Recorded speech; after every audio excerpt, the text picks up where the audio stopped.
Welcome to the Bhakti Talk Podcast, where we discuss the spiritual path through the wisdom ways and practices of our beloved Guru, Swami Premodaya. We are your hosts. Swami Sky is there, and I am Ananda Dev. The Bhakti Talk Podcast is presented by Jewel Tree Center for Spiritual Growth and Guidance.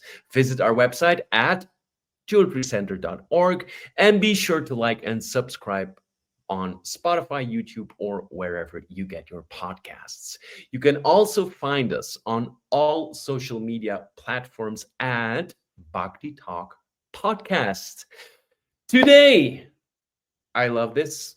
We are talking about spiritual practice, sadhana. What is it? Is it necessary? And a practical approach to practicing more. And Swami Sky, I love sadhana. I love practice. Can you tell us why is it necessary? Well, we should start with if, because believe it or not, there's a number of spiritual seekers. There's people all over the world who have the question, is it really necessary to practice? And there's a wonderful blog post that we posted on our website, jeweltreecenter.org, that is an excerpt from a talk given by Swami Premodaya, our beloved Guru, titled The Necessity of Spiritual Practice. So yes, you can end the debate immediately. Spiritual practice is absolutely necessary if you're ever going to grow. It's just like the plants need sunshine to grow, the soul needs spiritual practice to grow. So whatever your spiritual practice is, yes, it's necessary. So just straight to the point. 100%. It's 100% necessary. With anything we do, and you are always good at giving sports examples, anything you want to become good at or grow in, like you said, you need to practice. You also need help.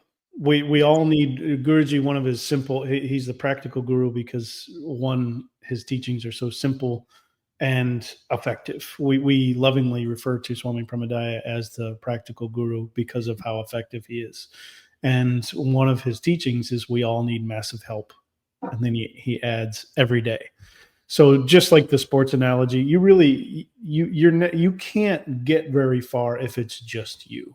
You really do need other people. You need coaches. You need other competition.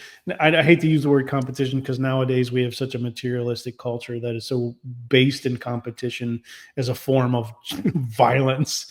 But I don't mean it that way. I mean somebody that you're growing with, that you strive for. This is why there are classes. This is why there are teams. That even a single person sport where it's one person, you still need massive help to grow, to become elite, to reach your goal, to get to the destination. And that's what spiritual practice is. It is practice, and it's essential. And part of that essential aspect of spiritual practice is Sangha, community, and then it's also instruction and guidance. And that's why we're the Jewel Tree Center for Spiritual Growth and Guidance, because part of it's because we all need massive help every day, and because of the necessity of spiritual practice. Here we are. We have a practice, and we support people in that. Yeah, and indeed, it's impossible to do anything ourselves. That is also clear. And it's so true. Yeah, and especially the whole spiritual path is our beloved Guru has beyond self-training, advanced beyond self-training. The word beyond, you want to go beyond. You want to go beyond yourself, beyond I. And if you are self-guruing, doing it all yourself, you're just stuck in a loop. You're stuck in a closed system. You cannot get out of yourself only with yourself, in yourself, because then you're running around in circles.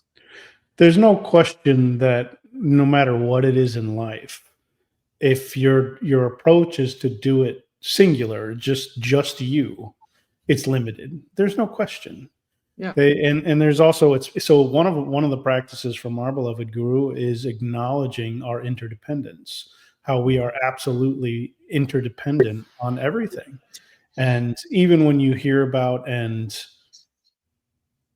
see, you know, there's you know, the self-reliant movement today that's very popular. It's like it's great that you can learn to live off the land like we've done for tens of thousands of years, but to have the idea that you're self-reliant is quite honestly laughable, Yeah. because you know the you didn't make the steel that the blade of your knife, and you didn't make your shoes, and you didn't grow the tree, and even if you are a hunter, you didn't make the animals. Like the idea of that we're self-reliant, I understand it's a kind of independence. I understand it's a kind of communing with nature and being, you know, off grid, as they say.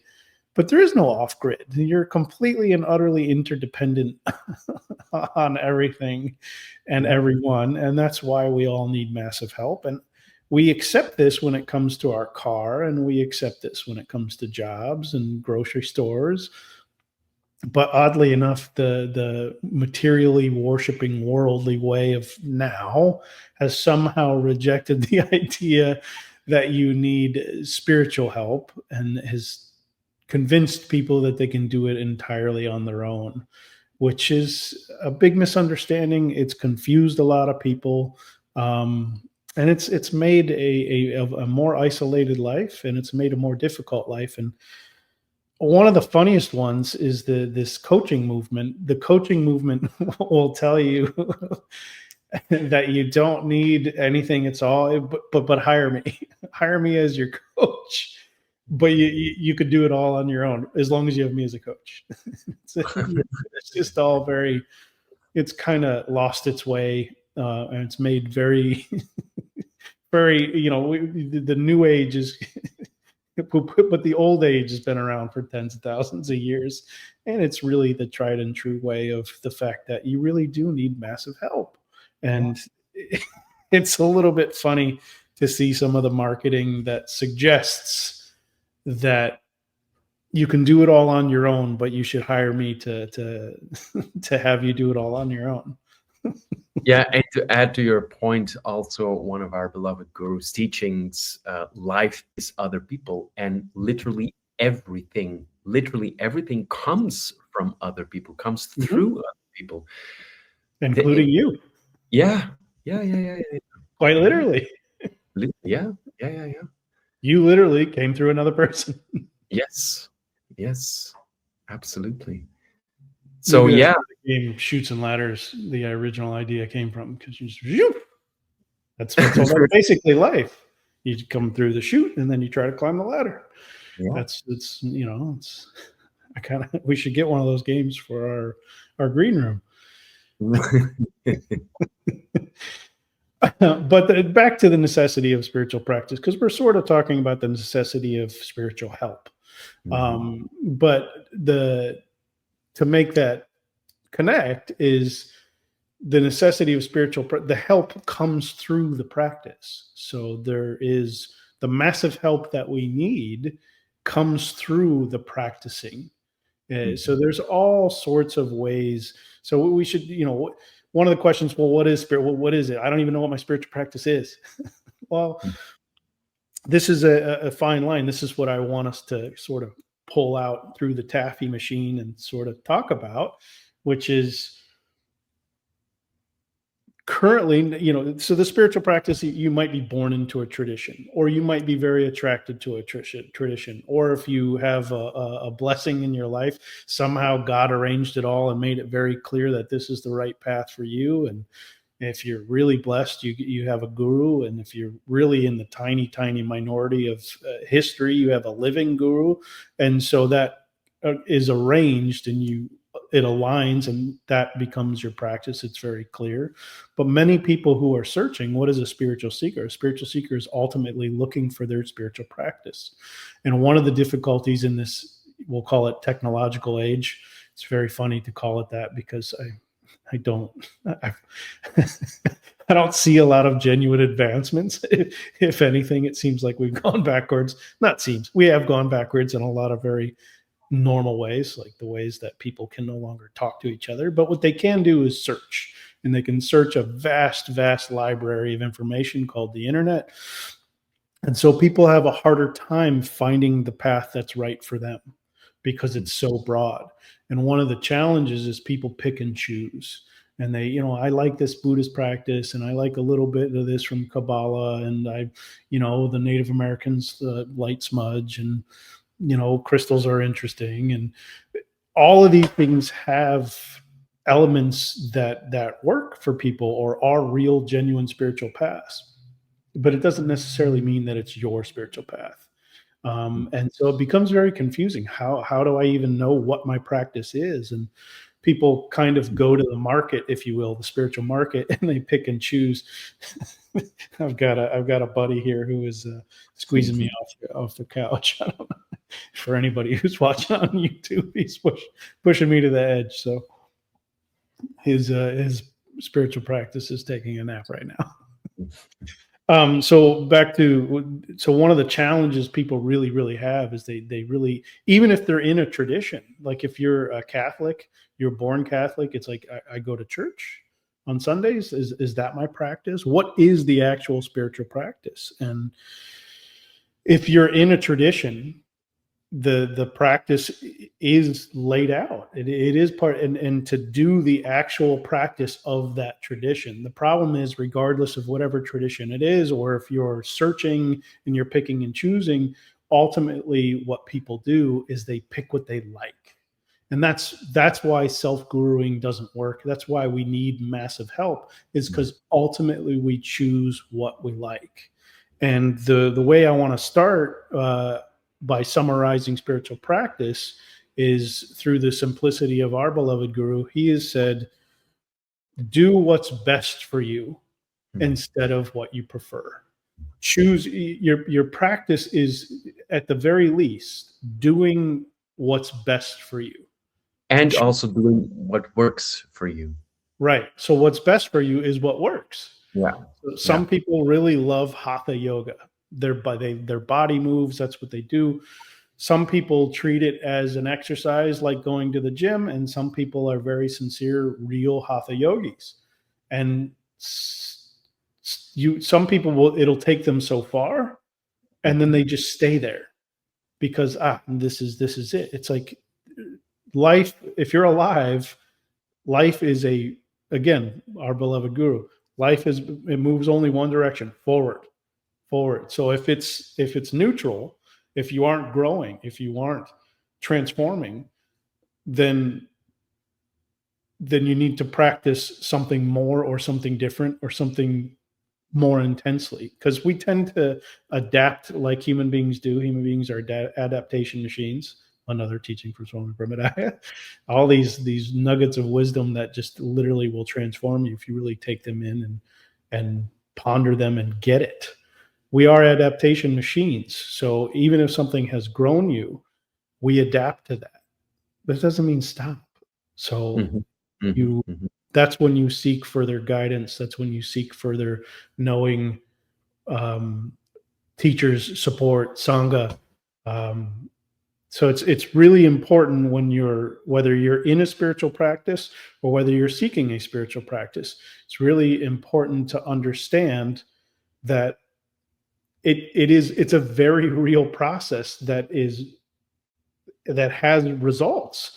Now, you can't approach it results oriented. That's one of the most important things about spiritual practice, is what you already said, which is to just do it. We covered this in our meditation episode. The most important thing is to just do the practice. Do whatever it is, do the practice. If you're not transform, if there's, a year has gone by and absolutely nothing has happened, it's to seek further guidance, seek a different practice, whatever it might be. That's not focusing on results. You just do the practice. The main thing is that we tend to not actually do the practice. Even if it's just going to church on Sundays, we tend to skip a Sunday, or when we go, we tend to tune out. You're not really listening. it's the practice is not to just go into a building and leave for an hour. You're supposed to actually go and listen and participate fully. And that's with any practice you have. Yeah, yeah. Yeah, and it is definitely just about practicing. It is not about results, because there's also a big trap in that's what when people get more and more serious with their spiritual practice, they tend to fall into the trap of the perfect practice, and that just leads to frustration. That's just judging yourself and saying I should do this better. I'm not good. And then it becomes something else. Then it's not practice anymore. Then it becomes your nonsense coming up. And that is also in what you just mentioned in the beginning, the excerpt on our website. Guruji says, of course, whenever you practice, if you practice for real, your resistance comes up. But Yes. then it's just you just continue to practice, and the more you continue to practice for real, all that resistance burns up and withers away, and new resistances come up, and it can all be used. And listening to you speak, I'm I ju- it's I just real I know it, but hearing you talk about it, I realized again, like, oh my God, we are so blessed having an actual living guru, having a master, having a spiritual teacher. What a blessing. It is direct guidance. And also, our guru has been so generous in giving us so many practices we can take on and we can use. And then also, he also again and again says, like, well, if it's try it. If it works for you, great, continue to do it. If it has good effects, do continue. But then oftentimes we tend to then oh, it's great. I have said it, many people have said it, oh, I've done this for 2 weeks and oh, it was so amazing, it worked so amazingly, and then you stop. But the point is just It's practice. it's one of the most profound aspects of human beings is when something really, really works, we revel in it for a matter of seconds, and then Yeah. we stop. We literally And we go, talk about it, and wow. wow, it's so great, and we want everyone to know. And then and I heard Guruji ask it, did you continue? And then I was like, oh, no. Yeah. So So one of the first practices that Guruji gave, so in the beginning, in 2004, when he started his teaching work in a response to the calling to make himself available to people spiritually, which was very much what he has done these 22 years, he has absolutely made himself available. And part of, so as a formal initiated disciple, which was first given in 2006, one of the requirements of discipleship is daily meditation. And in the very beginning, he gave individual meditations, like just for you, well, you one-to-one, this is for you. And I've told this story many times, but I don't think I've ever said it on the Bhakti Talk podcast, which is my first meditation, first or second, it might have been second, but it was very, very early on, was for just 15 minutes a day. That's it. For just 15 minutes, you must have fun.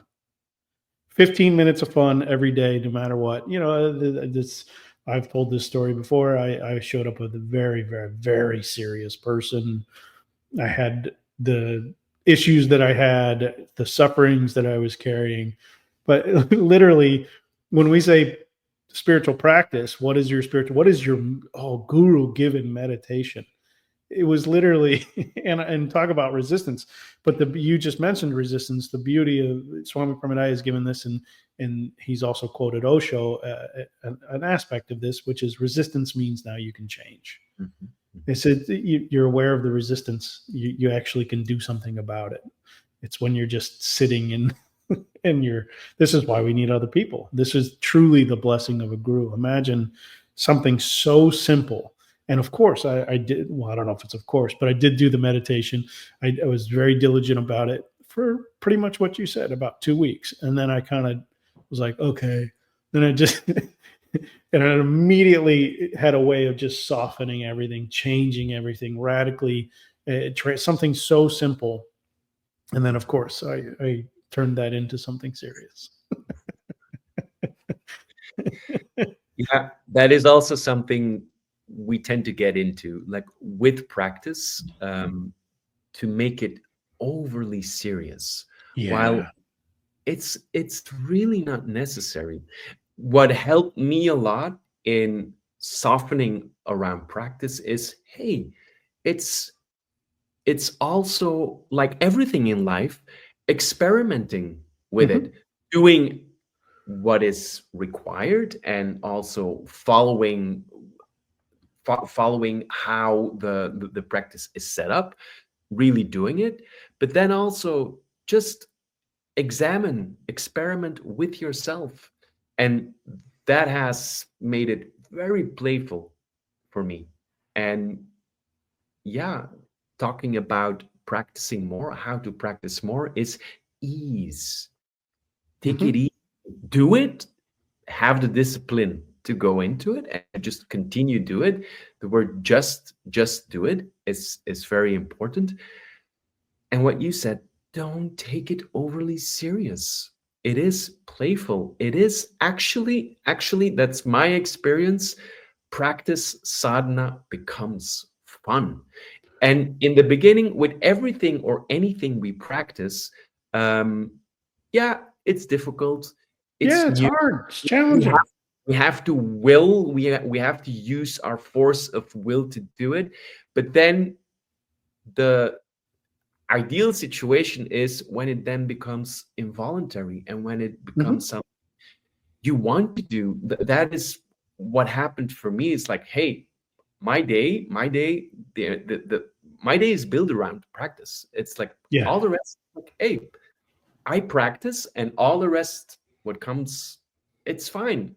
But it's not anymore. I try to push in some practice here and there, and the first thing that drops away is practice. No, the first thing that drops away is nonsense. Yeah, the beauty. So I'm going to read it just a little bit from this Mhm. blog post, which you can find on our website, again titled "The Necessity of Spiritual Practice" at jeweltreecenter.org. Spiritual practices are 100% necessary, and to enter into a true way of spiritual life is a requirement of a human life. That's not going to. That isn't going to be wasted. End up wasted.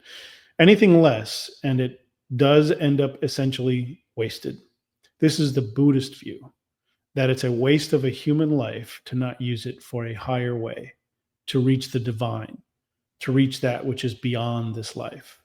So spiritual practices are absolutely unavoidable and must be entered into, whether one wants to or not. And the spiritual way itself has to be adopted, whether the call to it is weak or strong. And every spiritual aspirant is in the exact same position of inherent difficulty.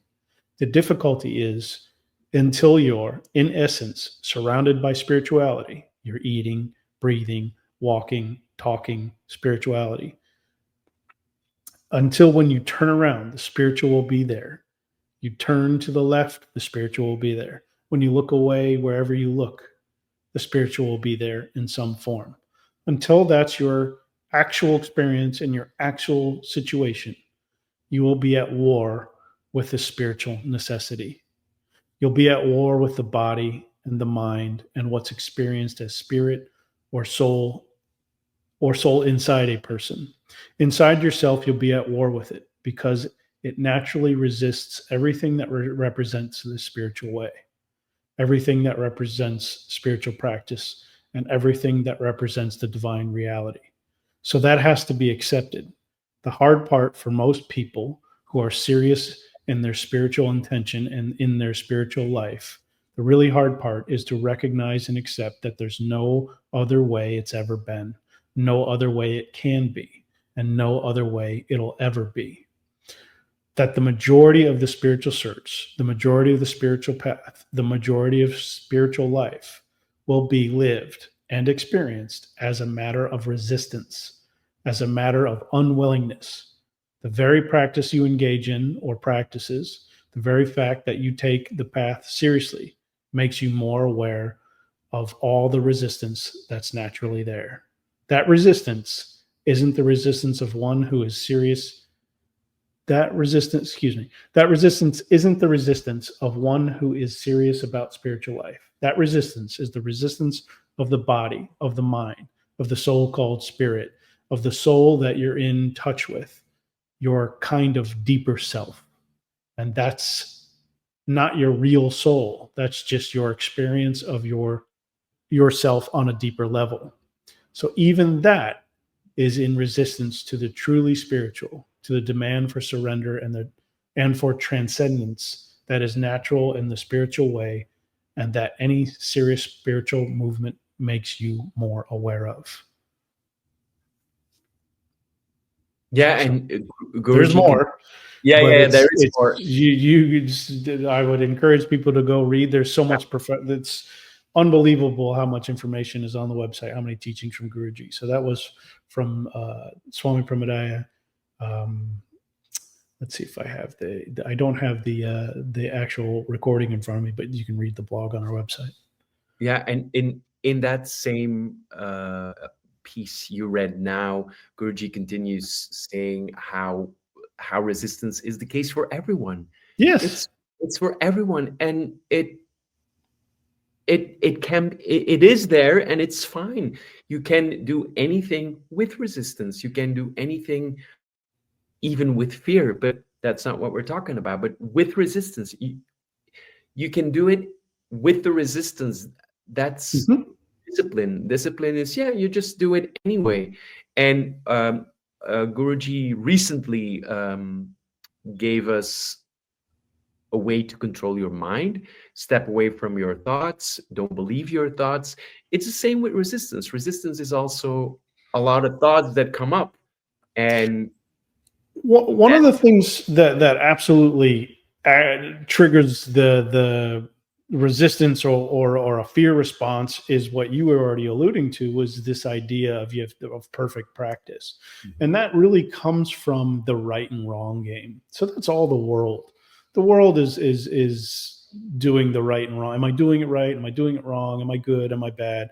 That's all worldly. So that is all bypassed by simply just doing the practice. And discipline is now a bad word because it means to discipline, to punish, and that's not, discipline is the right word. It just means, just like you have everybody has certain disciplines, just like you have the discipline to get out of bed, to go to work, to pay your bills.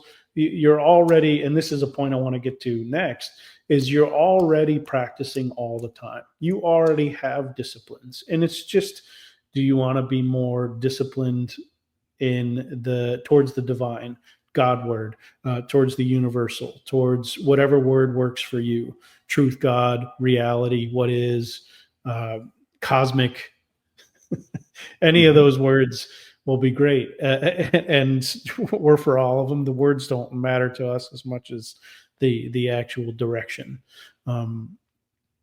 And I see. yeah, I also want to, Go ahead.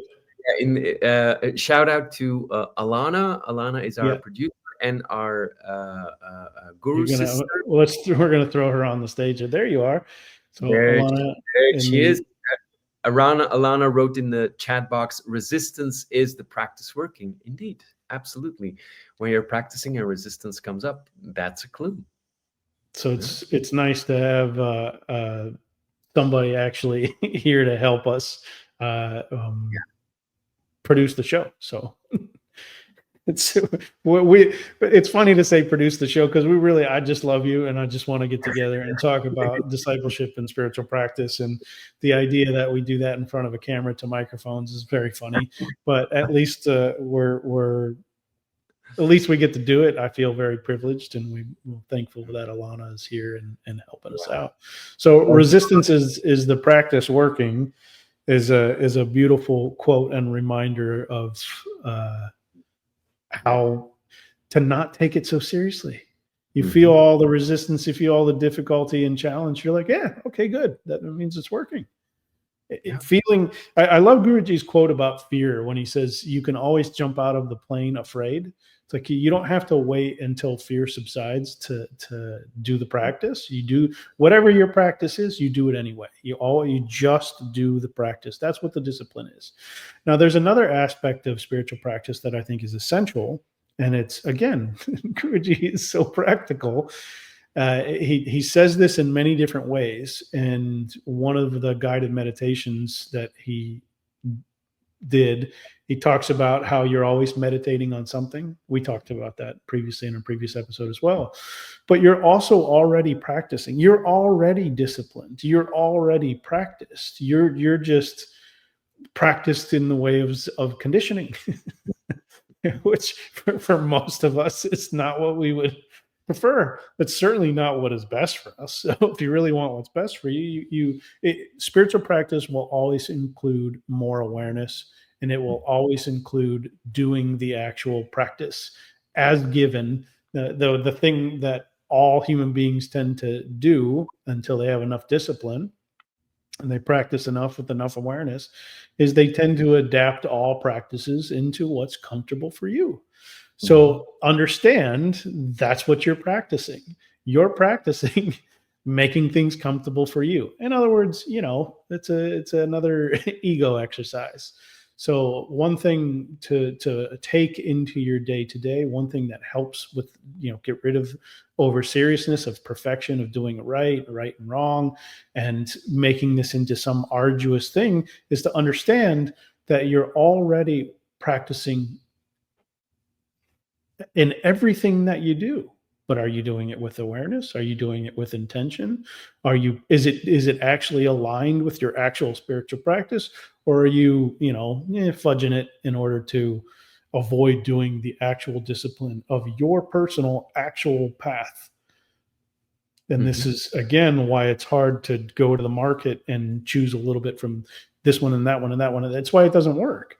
It's because if this path is right for you, if this is your teacher, this is your guru, well, then you do what the guru says instead of adapting what the guru says by the shelf of options, because then you're missing the potency of practice. So you're already practicing already. What's your attitude in this moment? What's your awareness in this moment? What are your thoughts doing in this moment? That's what you're practicing. Most of us are deeply conditioned into unawareness. That's what we're practicing because that's the habit that we've been trained in. So we're already trained. This isn't it's not even some like, ooh, esoteric, mystical thing. It's quite literally, we are already trained. We're usually all trained in complete self-obsession. And we're usually all trained very, very, very well in negativity and materialism. So is that what you want to keep practicing?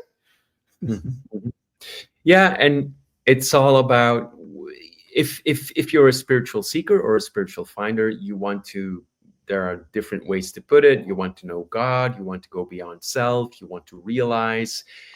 And in the example you gave now, and when you talked about self-guruing and picking and choosing, if you want to become a musician, you want to become a pianist, it's the same as if you want to become a pianist, you go, I go study a week guitar, and then the other week I do the flute, and then maybe a bit of organ, and I listen to music. It's never going to And get. then I'll do a karate class, and then I'll also on the side I'll do pottery, and then you know what?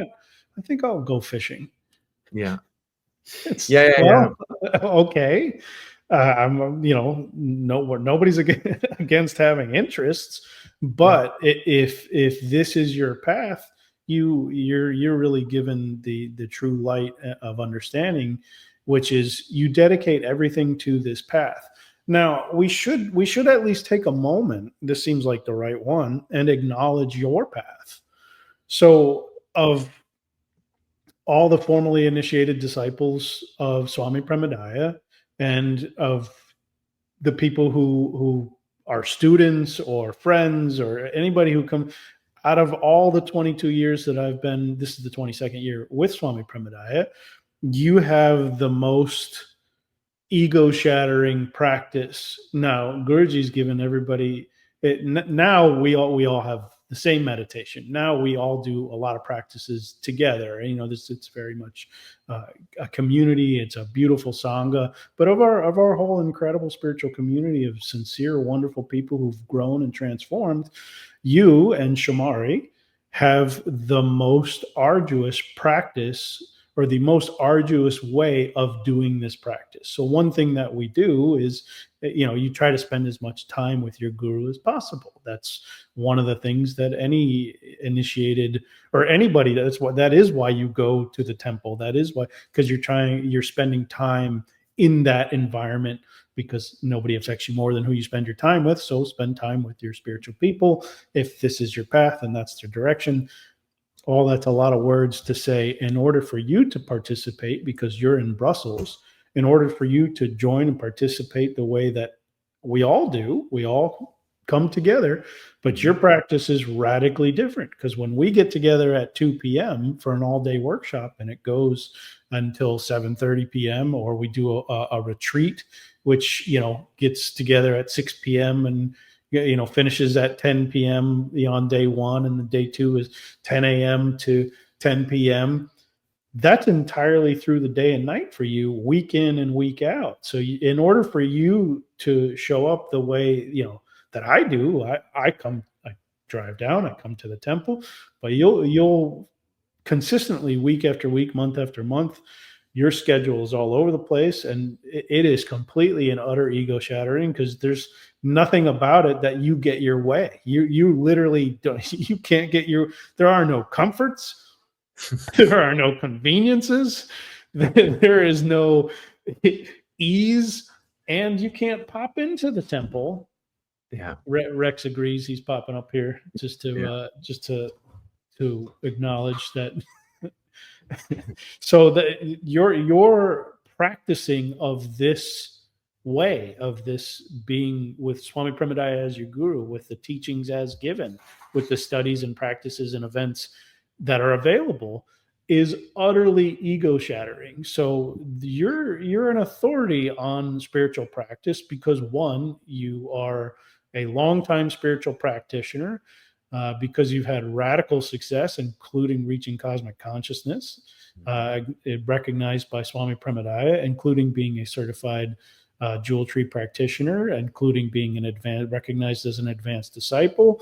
And you have been practicing for a long time, but you have been practicing in a way that only Shamari has also understood. And she's also, guess what, a certified jewel tree practitioner, an advanced disciple. She's reached cosmic consciousness. So anybody who's listening, please understand, one thing that really works about spiritual practice is when you forget about all conveniences and you forget about what you would prefer and what the comforts are. And if this is your path, practice. If you have to stay up through the night, you stay up through the night. You make it no problem. So you can speak to that. I'm just trying to give you a giant lead in. Yeah, absolutely. It has been an enormous blessing indeed, also for Shamari and for me. Different people, different ways it plays out, of course. I watched it change, and I watched it. You know, you kind of take turns. This is why you need other people. You know, there was a time like it was like through the night, like something, and then she kind of like launched forward, and then you launch, then you both just keep lifting, and that's what Sangha does. That's what having Sangha does. But I watched, especially when we had some intensives that were long, really, really long. And I watched it go from like day to night to day again. You guys were still there participating. And we could probably time it out on video. I literally watched it happen. It was certainly once we had an incredible night of absolute hysterical laughter, which is on video. And then once that lit, it's like that laughter never stopped. You guys have been laughing ever since. Yeah, and talking about resistance coming up,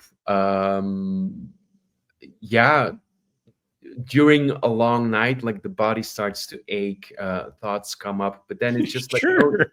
you just Or go to continue. bed. You just really like, oh my God, when is it gonna end? All the complaints, and it's been now 2 years that we have long nights every week. And again, Guruji recently said that like there's there's not many, because someone mentioned like, oh, there are so many programs, there's so many opportunities now. Guruji was like, no, it's so little. And that is also something that I now start to see like, yeah, it's true, it's not that much. Mhm. That is also what a practice brings. It's always a little bit more, always a little bit more.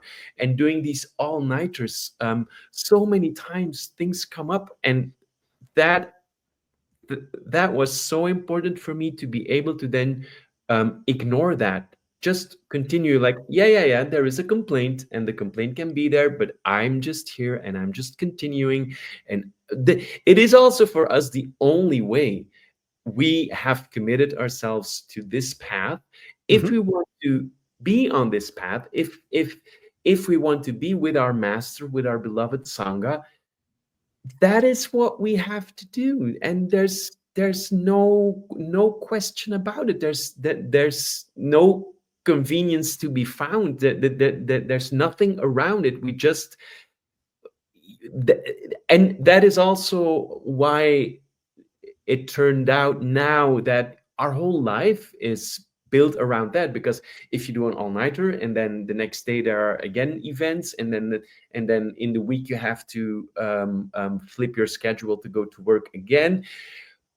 But everything adapts, the body adapts, the mind quiets down, sometimes flares up, but then you're like, yeah, whatever. So You you're mind, and I do what I want. So so you're giving the in vivo, you're giving the living example of the blog we just wrote, yeah, or that we just read. We didn't write it. That is yeah. from Swami Premodaya. So you're giving it in the moment. So it's like Yeah. it is. How do you practice more? Well, when you can either be taken away in the habit of the mind, like we all are programmed in, or you just practice.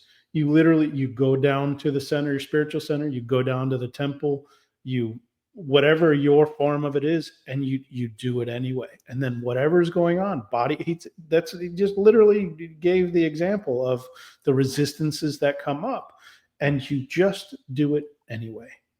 You Yeah. just do the practice.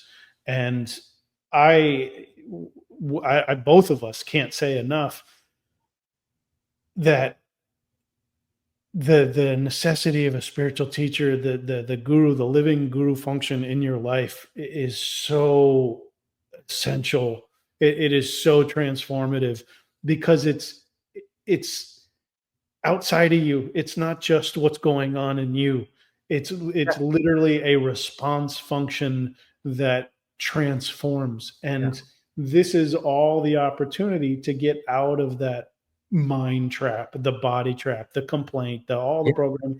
And it is, I mean, I've just watched you transform so beautifully, and you've given so much to all of us by just continuing to be the light. You and Shamari both, when you guys have demonstrated the discipline of practice and the radical transformations that come as a result, uh, it's been so beautiful to watch, and it just keeps being it's like the light that is on this path, glows brighter, and it's like you can see further, and you just keep going. It's really quite beautiful. So And it's a joy.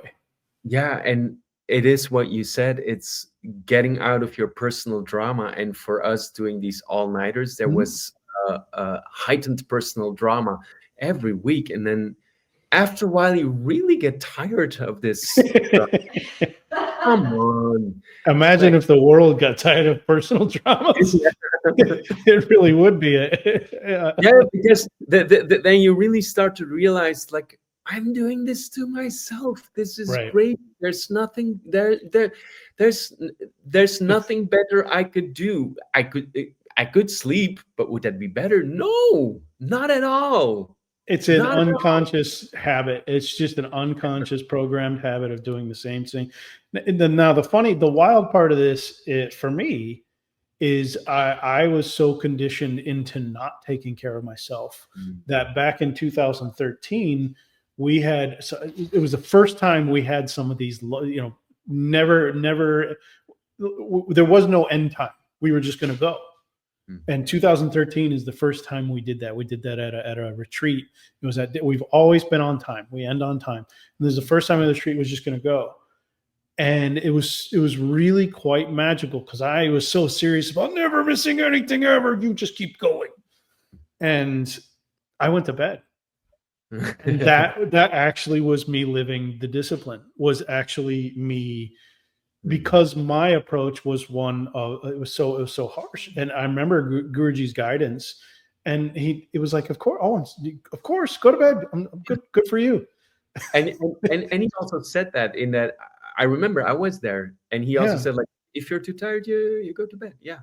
Yeah, and I was, I can't miss anything. I never want to miss, and I had such a rigidity that for me to live the practice of that, and that was Guruji had worked for me for a long time on because of my background and my past is in such a hard edge at certainly Mhm. taking care of myself. So even that, in other words, you can't now adopt an idea of what this is.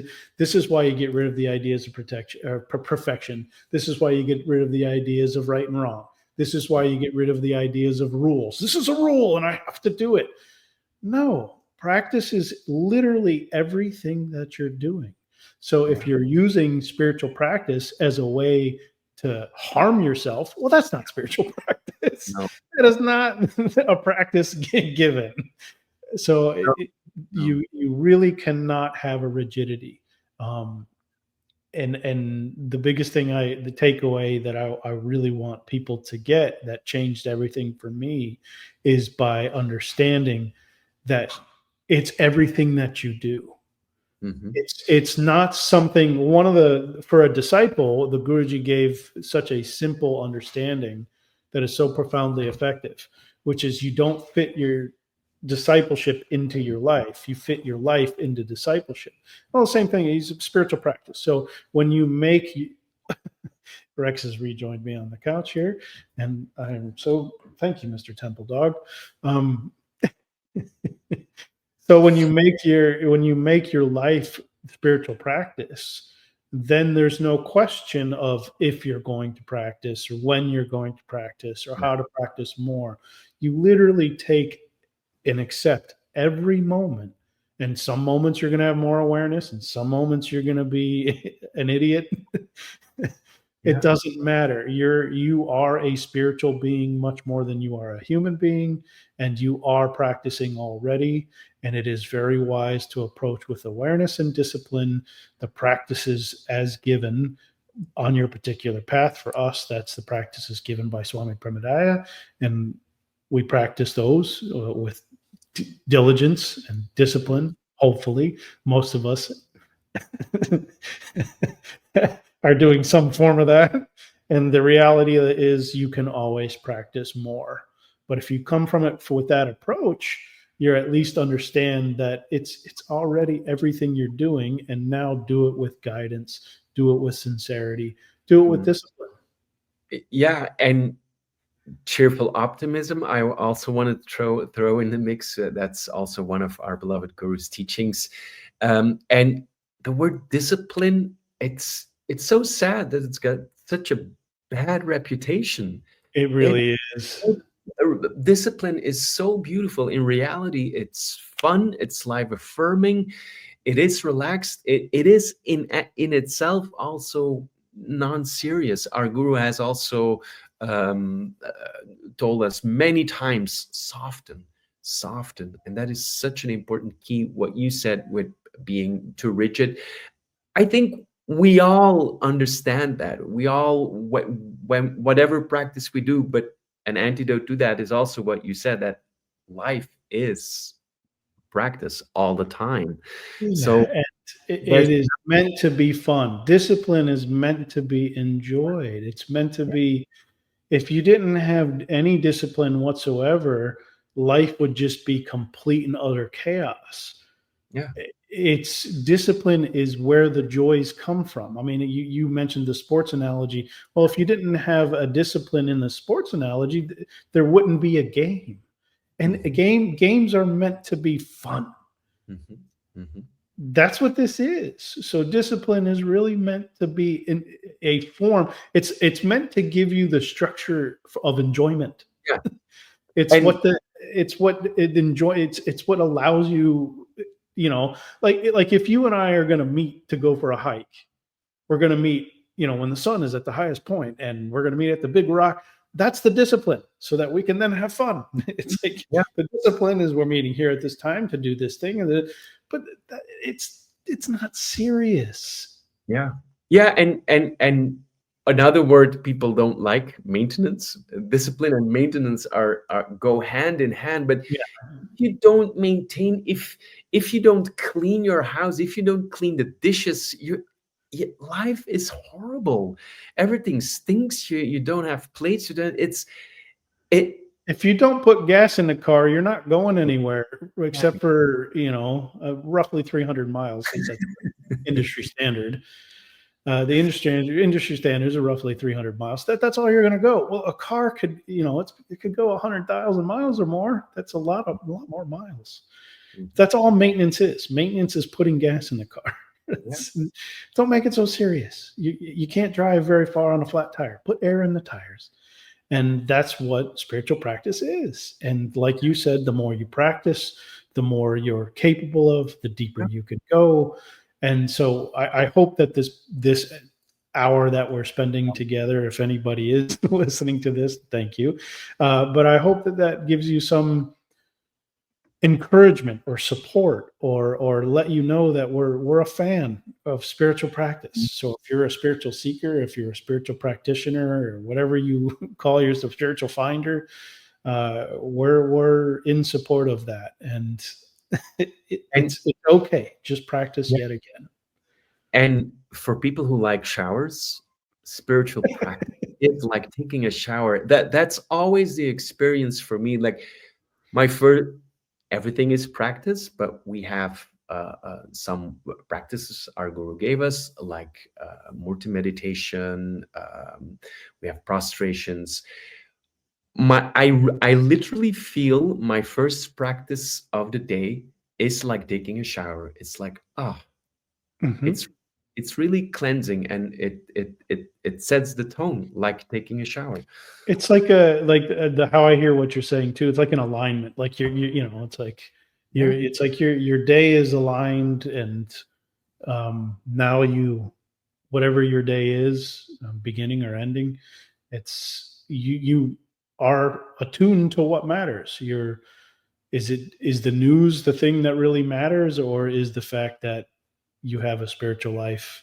Is that Mhm. what's essential? I mean, traffic is going to be difficult. Work is going to have its challenges, but that comes and goes. And your spiritual life is the foundation that your whole life is set upon. Yeah. That life lives from. And So, for us who have a guru, it's immediate guru focus, guru mhm. focus, God focus, truth focus. It's like, ah, this is, That's the blessing of the master. Blessing of the master in all the different forms is you actually have a tuning fork. You actually have an antenna to tune into. You actually have a direction. You have a marker. It's a lighthouse. There's all the different ways to say it, but we honor all spiritual paths, and certainly if you have a guru, we recognize the rarity of that and the true blessing, and it just feels. I mean, every day, even the really really hard days, you just feel lucky. Like how is it that you have, how is yeah, it that this path was arranged, and how is it that it's laid before you to the point where it's and it really works. It's like you're like, wow, why me? yeah. And in the blog post you read, Guruji says also there is only one path. There's many different forms, but there's only one path.